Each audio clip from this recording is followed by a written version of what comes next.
చదువుకోవా? ఏ ఎందుకు? మేము కొట్టిద్దా? చదువుకుంటే కొట్టిద్దా? ఎందుకురా?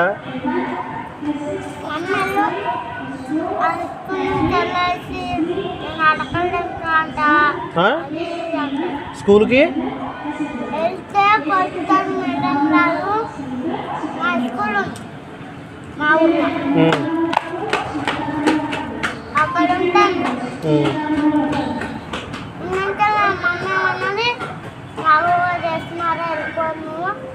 అంతే మేడం. నేను లేచింది అల్లు ఇల్లుందా అలా అంటే ఎవరో మీ మమ్మీ ఎవరింటికి పెట్టింది?